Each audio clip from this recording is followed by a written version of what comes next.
Good morning, students.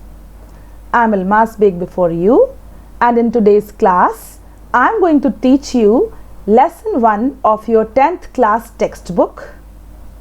आपकी 10th class की textbook का नाम है The Spring Blossom. आपके स्क्रीन पर देखिए. This is your 10th class textbook and the name of the book is The Spring Blossom. इसके पैरेलली आपको एक और बुक का अध्ययन करना है जिसका नाम है workbook the spring blossom workbook class 10th general English. तो बच्चों, सबसे पहले मैं अपना इंट्रोडक्शन देना चाहूंगी. मैं अलमास बेग भोपाल से आपकी इस क्लास को कंडक्ट कर रही हूं. हम कोविड-19 की वजह से अपनी रेगुलर क्लासेस को प्रारंभ करने में अभी तक समर्थ नहीं हो पाए हैं. हम सबको सरकार द्वारा दिए गए जो निर्देश हैं उनका पालन करते हुए अपनी पढ़ाई को प्रारंभ करना है और परीक्षा की तैयारी में जुट जाना है. उम्मीद है कि सभी बच्चे अपनी अपनी पुस्तकें ले चुके हैं विद्यालय से. आपको अपनी अपनी बुक से जो आपको DD1 के माध्यम से DDMP के माध्यम से क्लासेस बताई जा रही हैं, जो वीडियोस आपको डीजी लैब पर दिए जा रहे हैं और जो बुक्स में आपको लेसन प्लानिंग के साथ आपके स्कूल के ग्रुप्स में जो निर्देश दिए जा रहे हैं, आप उन सब का पालन करते हुए अपनी पढ़ाई को अच्छी तरह प्रारंभ कर सकेंगे. बच्चों, आज की क्लास में आपको मैं लेसन 1 पढ़ाऊंगी. आपको इसको ध्यान पूर्वक पढ़ना है क्योंकि आपके समकक्ष शिक्षक मौजूद नहीं है, वो आपसे दूर है. तो दूरस्थ शिक्षा के माध्यम से ई-लर्निंग के थ्रू आपको अपनी पढ़ाई को प्रारंभ करना है. If you have any problem, you can ask your school teachers, school subject experts through your WhatsApp groups. आपको यदि कोई समस्या है तो आप अपने WhatsApp ग्रुप्स में अपने स्कूल के सब्जेक्ट शिक्षकों से अपनी समस्या को हल करने के लिए पूछ सकते हैं. ग्रुप में आप उनको मैसेज कर सकते हैं और कॉल कर सकते हैं. आइए अब हम अपने लेसन 1 को शुरू करते हैं. आपने अपनी पुस्तक को अच्छी तरह देख लिया है. ये आपको आपके स्कूल की लाइब्रेरी से प्राप्त हो गई होंगी, ऐसी हम आशा करते हैं. यहां पर आपके सामने आपके स्क्रीन पर है lesson 1 light the lamp of thy love. ये एक बहुत ही प्यारी पोयम है, बहुत ही सुंदर कविता है. इस कविता को रविंद्रनाथ टैगोर ने आप कक्षा 10 के बच्चों के लिए कंपोज किया है. ये एक प्रार्थना के रूप में आपकी पुस्तक में छापी गई है. ये एक प्रार्थना है. मैं आपको पहले इसको रिसाइट करना बताती हूँ.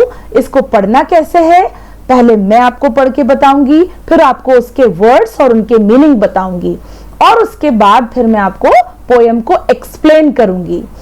तो आप बच्चे ध्यान से सुनेंगे कौन से वर्ड्स को कैसे पढ़ना है. Listen carefully and then after me you have to recite also. Let's begin. In my house with thine own hands light the lamp of thy love.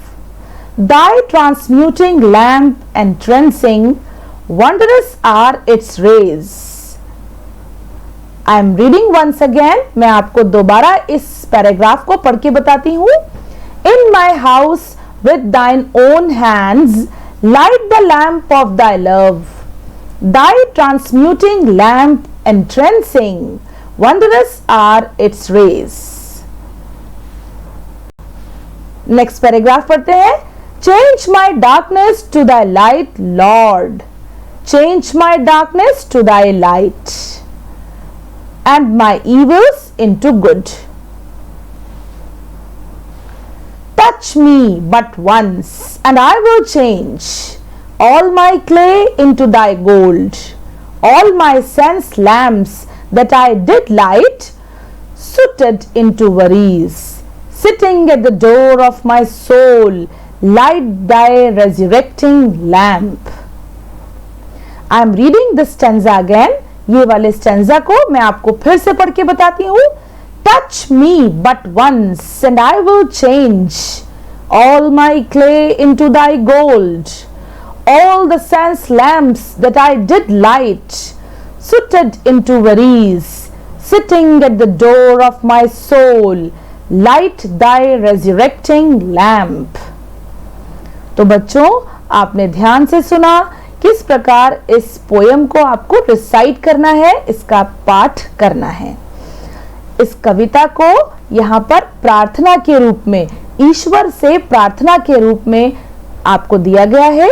कक्षा 10 के बालक हैं आप या बालिका, आपका सत्र प्रारंभ हो रहा है और आप ईश्वर से ये प्रार्थना हाथ जोड़कर करते हैं कि हे ईश्वर, मेरे मन में क्या कर दीजिए, ज्ञान रूपी दिया जला दीजिए। Light Dai lamp of thy love, ये हमारा टाइटल है। लाइट का मतलब है जलाना, लैम्प यानी चिराग या दिया, दाई लव, दाई का मतलब है तुम्हारे, यहां से तुम्हारे का मतलब है प्रभु, ईश्वर से, हे ईश्वर मेरे मन में प्रेम का दिया जला दीजिए। तो ये आपके टाइटल का अर्थ था। इसको समझने से पहले हम इसमें जो वर्ड्स आए हैं, जो डिफिकल्ट वर्ड्स हैं, जिनके मीनिंग आपको नहीं पता है, हम उन पर फोकस करेंगे। यहां पर देखते हैं,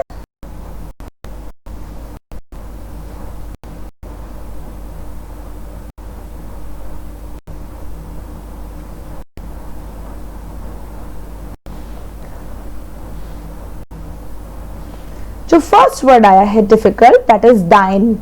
दाइन का अर्थ होता है योर्स, तुम्हारा, और यहां पर योर्स शब्द का अर्थ है गॉड से। तुम किसके लिए कहा गया है, विद दाइन ओन हैंड्स, हे ईश्वर आप अपने स्वयं के हाथों से मेरे मन में ज्ञान का दिया जला दीजिए। तो बच्चों दाइन का क्या अर्थ होता है, तुम्हारा, योर्स, और यहां तुम्हारा शब्द किसके लिए उपयोग किया गया है, गॉड के लिए, भगवान के लिए। दाई, THY दाई, दाई मतलब भी होता है यू, योर। ओल्ड इंग्लिश यानी पुराने समय में जब कविताएं लिखी जाती थी तो इंग्लिश में आज हम उसको कहते हैं यू, योर, योर्स। तो इन शब्दों के लिए दाइन, दाई, इन शब्दों का प्रयोग किया जाता था। तो आप ध्यान से देखेंगे, दाइन मतलब भी योर्स और दाई मतलब your. Here it is also related to God. कौन है यहाँ पे तुम या तुम्हारा, ईश्वर। ईश्वर से रविंद्रनाथ टैगोर बात कर रहे हैं। Next word is transmute. Transmute शब्द का अर्थ है to change something in something different, किसी दूसरी चीज में बदल देना। यानी मैं यहाँ पर बालक कक्षा 10 का कह रहा है, मैं जो कुछ हूं, I am not fit, I am not good, change me, मुझे बदल दीजिए। तो ट्रांसम्यूट का अर्थ है बदलाव लाना, बदलाव करना। Next word is entrancing. Entrancing का अर्थ होता है capable of making somebody feel great pleasure and admiration so that they give somebody or something all their attention। सम्मोहित, मंत्र मुग्ध कर देना। आप देखिए एंट्रेंसिंग का मतलब है कैसा कर देना, मंत्र मुग्ध कर देना, खुश कर देना। वंडरस, वंडरस का अर्थ है वंडरफुल या फैसिनेटिंग, अद्भुत, बहुत ही अद्भुत। तो ईश्वर की तारीफ करते हुए यहाँ पर रविंद्रनाथ टैगोर वंडरस शब्द का प्रयोग कर रहे हैं। तो बेटा ये सारे वर्ड्स आपके लिए नए हैं। These all words are new for you।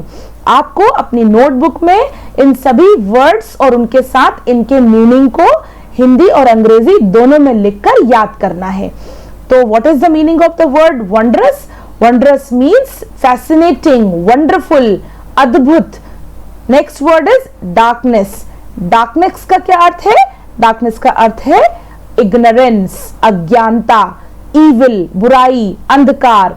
तो वास्तव में यहाँ पर इसका मतलब डार्कनेस का अंधकार से नहीं है, बल्कि इसका तात्पर्य निकाला जाएगा जिसका अर्थ है अज्ञानता, बुराई। अज्ञान यदि कोई व्यक्ति होता है तो उसको सही बात समझ में नहीं आती और वो बुराइयों में लिप्त हो जाता है। Next word is light. Light का मतलब है नॉलेज, ज्ञान। यानी जब वास्तव में लाइट का अर्थ होता है प्रकाश से, लेकिन यहाँ उसका तात्पर्य है नॉलेज से। कविता में उसका जो अर्थ है उसे नॉलेज लिया गया है, ज्ञान। Next word is evil. EVIL, evil. Evil का मतलब है a force that causes bad things to happen. ऐसी कोई सी शक्ति जिससे बुरी चीजें हो रही हो, यानी बुराई। इविल यानी बुराई। जब हमारे अंदर इग्नोरेंस होगी, डार्कनेस होगी, बुराइयां होंगी, तो क्या होगा, बुरी घटनाएं होंगी, इविल चीजें हमारे साथ होंगी। Next word which is there in the poem is clay, CLAY, clay. Clay का मतलब है यहाँ पर the human body suppose to be build out of clay. ऐसा माना जाता है कि मानवीय शरीर जो है उसकी रचना ईश्वर ने किससे की है, मिट्टी से की है। तो मिट्टी का बना हुआ मानवीय शरीर, क्ले शब्द को यहां इसके लिए उपयोग किया गया है। Next word is sense lamps. Sense lamps का क्या अर्थ है? आपको पता है कि मानवीय शरीर में ईश्वर ने 5 इंद्रियां दी हैं, the 5 senses of eyes, ears, nose, tongue and skin. 5 इंद्रियां कौन कौन सी हैं? देखने की, सुनने की, सूंघने की, नोज, टंग जिससे हम टेस्ट करते हैं, एंड स्किन जिससे हम टच करते हैं, महसूस करते हैं। तो ये जो 5 इंद्रियां हैं, इनके लिए जो शब्द यूज किया गया है उसे हम कहते हैं the 5 senses, the sense lamps यहां कविता में आपके लिए यूज किया गया है। Next word is suited. Suited का क्या अर्थ है? ये सेकेंड फॉर्म में दिया गया है, suited. Suited means with suit. Suit किसको कहते हैं? कार्बन को। कोई चीज जब पूरी तरह नहीं जल पाती तो वो काली हो जाती है, और उस काली चीज को हम क्या कहते हैं? जब जलने के बाद जो राख बचती है काली काली, उसे हम कहते हैं सुट। और उसका सेकेंड फॉर्म है यहाँ पे सुटेड, कार्बन। कार्बन यानी काली राख। Next word is darkened. Darkened, darkened मतलब कालिख लगा हुआ यानी काला।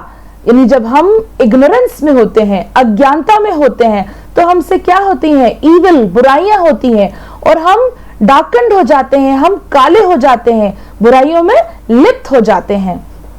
ऐसा यहाँ पोयम में रविंद्रनाथ टैगोर बता रहे हैं।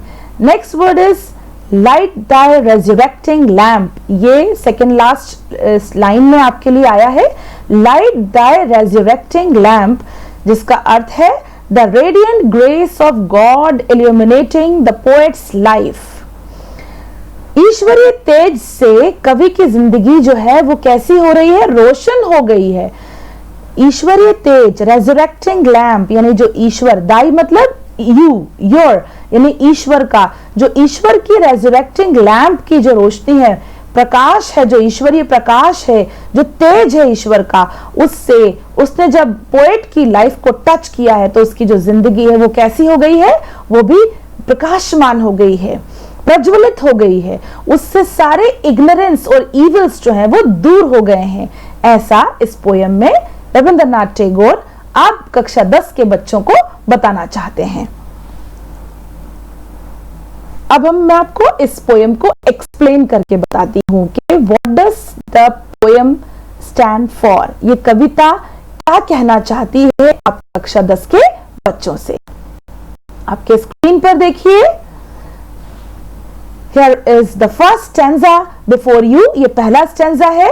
Now I will read one line and explain it to you। In my house with thine own hands। मेरे घर में, इन मतलब में, माय यानी मेरा और हाउस यानी घर।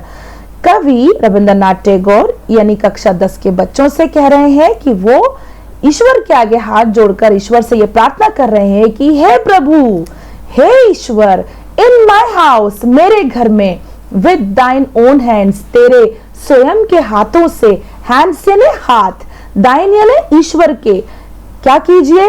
Light the lamp of thy love. यहां पर लव नहीं है, प्रेम नहीं है मेरे घर में।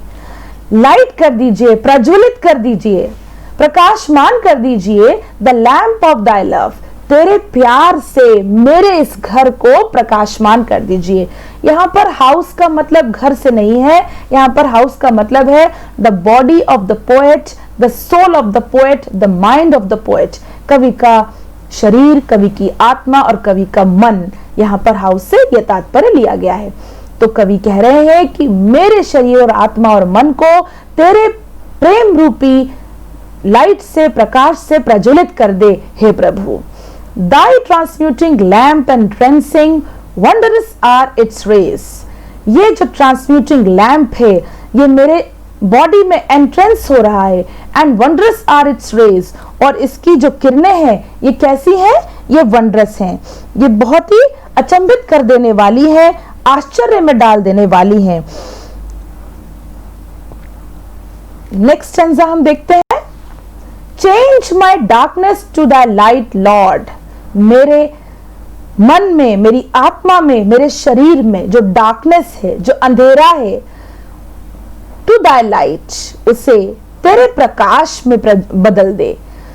हे ईश्वर, हे प्रभु, तू बहुत ही विशाल है, प्रकाशमान है, उससे मेरे मन, मेरे आत्मा और मेरे शरीर में जो अंधेरा है, यहां पर डार्कनेस का मतलब है इग्नोरेंस से, अज्ञानता से, जो अज्ञानता मेरे अंदर भरी हुई है उसको दूर कर दीजिए। और वो कैसे होगी?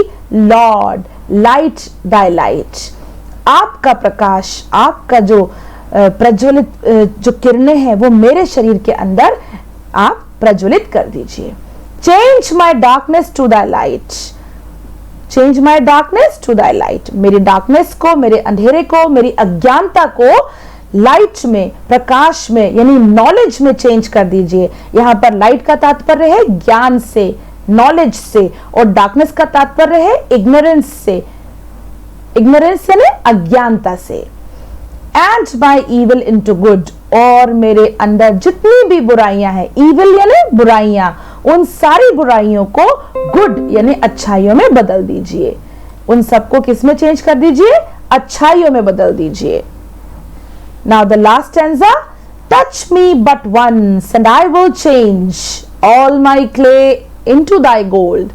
हे प्रभु, हाथ जोड़कर कक्षा 10 का बच्चा प्रार्थना कर रहा है प्रभु के आगे, टच मी बट वंस, एक बार मुझे टच कर दीजिए। टच यानी छूना, बट वंस, एक बार, एंड आई विल चेंज, और हे प्रभु तेरे छूते ही मैं बदल जाऊंगा। कैसे बदल जाऊंगा? All my clay into thy gold, मेरे अंदर जितने भी क्ले है, क्ले यानी मिट्टी, मिट्टी को बेकार समझा जाता है, इनटू दाई गोल्ड, किसमें? गोल्ड में, स्वर्ण, सोने में, क्योंकि सोना एक बहुमूल्य धातु है और क्ले यानी मिट्टी जिसका कि कोई मूल्य नहीं है। तो कवि रविंद्रनाथ टैगोर यहाँ पर कह रहे हैं कि ऑल माई क्ले, मेरे अंदर जितनी भी बेकार चीजें हैं, बुरी चीजें हैं, अगर तू मुझे एक बार छू देगा, that will change into thy gold, वो सारी चीजें गोल्ड में, सोने में बदल जाएंगी। यहाँ पर सोने से तात्पर्य है अच्छाइयों में, बहुमूल्य चीजों में बदल जाएंगी। नेक्स्ट लाइन में, all the sense lamps that I did light, all the sense lamps that I did light का तात्पर्य है all the sense, senses का मतलब है इंद्रियां, senses lamps, जितने भी मेरी इंद्रियां मैंने जगाई थी, that I did light यानी जिनको मैं जगा पाया था, जागृत कर पाया था, suited into worries, वे सभी चिंताओं के अंदर सुट हो गई हैं। सुटेड का मैंने आपको मतलब बताया था कार्बन, यानी वह सब बुरी हो गई हैं। All the sense lamps that I did light, यानी मैंने अपनी इंद्रियों को जो जगाया था प्रकाश के रूप में, वो सभी कैसी हैं? चिंताओं में है, वरीज में है और बुराइयों से घिरी हुई है। हे ईश्वर, sitting at the door of my soul, ऐसा रविंद्रनाथ टैगोर लॉर्ड से, ईश्वर से प्रार्थना करके कह रहे हैं कि जो मेरे सेंस लैम्प्स हैं जिन्हें मैंने जलाया था, that all are suited into worries, वो सभी चिंताओं में घिरे हुए हैं, चिंताओं से भरे हुए हैं। Sitting at the door of my soul, मेरी आत्मा, सोल का मतलब है यहाँ पे आत्मा से, मेरी आत्मा के डोर, डोर का मतलब है दरवाजे पर, द्वारे, मेरी आत्मा के द्वारे आप बैठ जाइए। सिटिंग यानी बैठना, and light thy resurrecting lamp, और अपने लैम्प यानी चिराग और दिया, और रेजरेक्टिंग लैम्प का मतलब है जो कि प्रकाशित कर दे, मेरे सारे सेंसेस लैम्प्स को प्रकाशित कर दे, उनको चिंताओं से दूर कर दे, ऐसे लैम्प को प्रज्वलित कर दीजिए, जला दीजिए। तो बच्चों, मुझे उम्मीद है कि आपको ये जो फर्स्ट पोएम है light the lamp of thy love, वो बहुत ही अच्छी तरह समझ में आई होगी, क्योंकि आपके सामने अभी आपके शिक्षक नहीं हैं, हम आपसे दूर हैं। तो आप इन डिजी लैब प्रोग्राम्स और DD MP के माध्यम से इन लेसन्स को अच्छी तरह सुनेंगे और उसको अपनी नोटबुक में नोट करेंगे। आप अपनी टेक्स्ट बुक खोल कर बैठेंगे साथ में और टेक्स्ट बुक में जहां आपको डिफिकल्टी है आपने अंडरलाइन करते हुए चलेंगे। आगे बढ़ते हैं हम। यहाँ आपको अबाउट द पोएम का जो जेस्ट जो central idea of the poem है वो बताया गया है। थोड़ा सा उस पर हम प्रकाश डालते हैं, उसको समझने की कोशिश करते हैं। Light the lamp of the love, central idea of the poem, यानी केंद्रीय भाव, कविता का सारांश। ये आपको फाइनल एग्जाम्स में प्रश्न पूछे जाते हैं, उसके अंतर्गत आता है। The poem is the poet's prayer to God. जैसे कि मैंने आपको पहले भी बताया कि ये जो कविता है, ये जो पोएम है, this is in the form of a prayer. ये एक प्रेयर यानी प्रार्थना के फॉर्म में है, प्रार्थना के रूप में है, जो कि ईश्वर के लिए की जा रही है, गॉड लॉर्ड ऑलमाइटी के लिए की जा रही है। किस लिए? To light the lamp of his love, कि वे लॉर्ड गॉड अपना प्रेम रूपी अपना प्रकाश जो है उसको प्रज्वलित कर दे। इन हिज हार्ट, कहां कहां? कवि के हार्ट यानी हृदय में। एंड रिमूव इट्स डार्कनेस, और वहां पर जितना भी अंधेरा है, अंधेरा ऑफ इग्नोरेंस, यहां पर डार्कनेस का अर्थ है अज्ञानता से, तो उस अज्ञानता को रिमूव कर दे। आपको पता है कि जब लाइट होती है तो अंधेरे के लिए कोई जगह नहीं बचती। यहां पर भी रविंद्रनाथ टैगोर लॉर्ड से कह रहे हैं कि लाइट दाई लैम्प, आपका दिया जला दीजिए, जिससे मेरे हार्ट, मेरे सोल और मेरे माइंड में डार्कनेस या इग्नोरेंस जैसी कोई चीज रह ना जाए और जो है वो दूर हो जाए। He believes that the wonderful rays of the lamp would transform his evil. He believes that, believes का मतलब है विश्वास करना। रविंद्रनाथ टैगोर विश्वास करते हैं पूरी तरह से, ऐसा मानते हैं that the wonderful rays, की जो ये wonderful यानी आश्चर्यचकित जो किरणें हैं, rays यानी किरणें, of the lamp, चिराग की, would transform his evil into good, यानी जो पोएट में जो evil है, जो बुराइयां हैं, जब प्रकाश कवि के शरीर में एंटर करेगा तो उसके शरीर से evil यानी बुराइयां चेंज हो जाएंगी। ट्रांसफॉर्म यानी बदल जाना, चेंज हो जाना, परिवर्तित हो जाना, into good, अच्छाइयों में। क्यों? Why does the poet want Lord to light the lamp? कवि लॉर्ड से, गॉड से लैंप जलाने की बात क्यों कर रहा है?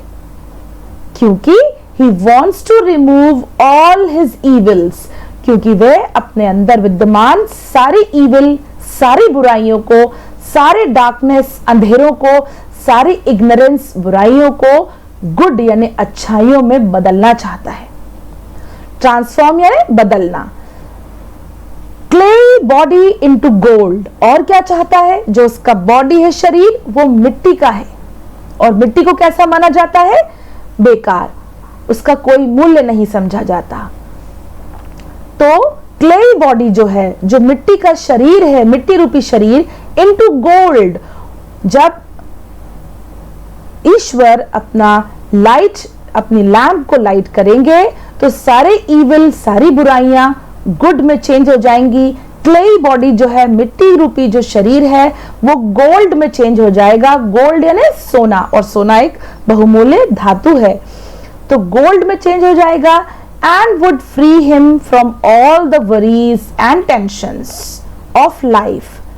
The poet is involve in lots of worries and tensions. जो पोएट है वो दुनिया में वरीज यानी चिंताओं और टेंशंस में घिरे हुए हैं, चारों तरफ से उनको चिंताओं ने घेरा हुआ है।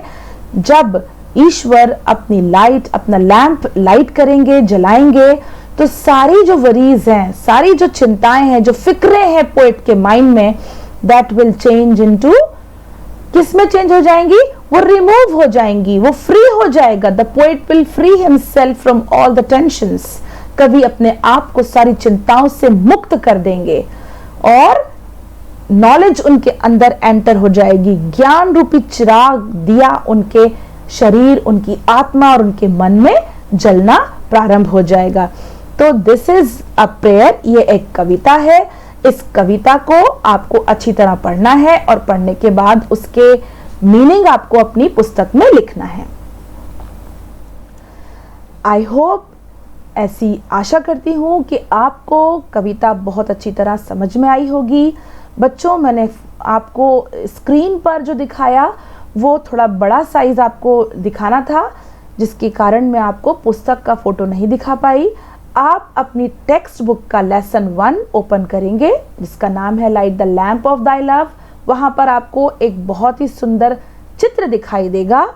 आप अपनी नोटबुक में यानी आपकी कॉपी में लेसन का नाम लिखेंगे, फिर वहाँ पर फर्स्ट पेज पे आप उस चित्र को, पिक्चर को ड्रॉ करेंगे और उसके बाद उसमें कलर्स भरेंगे। वैक्स कलर्स से आप भरेंगे ताकि वो अगले पेज पे छपे नहीं, और उसमें नीचे कवि का नाम लिखेंगे। कवि का नाम है रविंद्रनाथ टैगोर। अब आप नेक्स्ट पेज पे पूरी पोयम को कॉपी करेंगे। बुक में से देखकर आपको पोयम को कॉपी करना है, सेम बुक में से उतारना है। पोयम को उतारने के बाद थर्ड पेज पे आप वर्ड्स मीनिंग लिखेंगे, शब्द और उनके अर्थ। आपको बुक में भी ग्लॉसरी के अंतर्गत वर्ड्स और उनके मीनिंग दिए गए हैं। वर्ड्स मीनिंग लिखने के बाद आप नेक्स्ट पेज के ऊपर, अगले पेज के ऊपर से बुक में दिए गए, टेक्स्ट बुक में दिए गए एक्सरसाइजेस को लिखना प्रारंभ करेंगे। तो जैसा मैंने आपको निर्देश दिए बच्चों, उनका पालन करते हुए आपको लेसन 1 को प्रारंभ करना है। उसको अच्छी तरह पढ़ना है। मैंने आपको पढ़ने का तरीका बताया। इस कविता के अंदर राइमिंग वर्ड्स या कोई राइमिंग स्कीम नहीं दी गई है। राइमिंग वर्ड्स वो होते हैं जिनमें तुक निकलता है। कविता की अंतिम पंक्तियों में यदि तुक निकले तो उन्हें हम इंग्लिश में कहते हैं राइमिंग वर्ड्स। तो यहाँ इस कविता में कोई राइमिंग स्कीम नहीं दी गई है, तो आप इसको आसानी से पढ़ सकते हैं, जैसा कि मैंने आपको एग्जाम्पल के रूप में पढ़ के बताया। लिखने के बाद आपको इस कविता को कम से कम 5 बार रीड करना है, रिसाइट करना है, पढ़ना है, जैसे कविता पाठ करते हैं, और उसके बाद फिर आपको इसके अभ्यास जो कि पुस्तक में दिए गए हैं उनको करना है। आशा करती हूँ कि आप सभी बच्चों को lesson 1 light the lamp of thy love अच्छी तरह समझ में आया होगा। जो निर्देश आपको दिए गए हैं उसके अनुसार आप अपने कॉपी में लिखना प्रारंभ करेंगे। आज की क्लास में इतना ही। अगली क्लास में आप सभी बच्चों से फिर मुलाकात होगी। जब तक के लिए गुड बाय।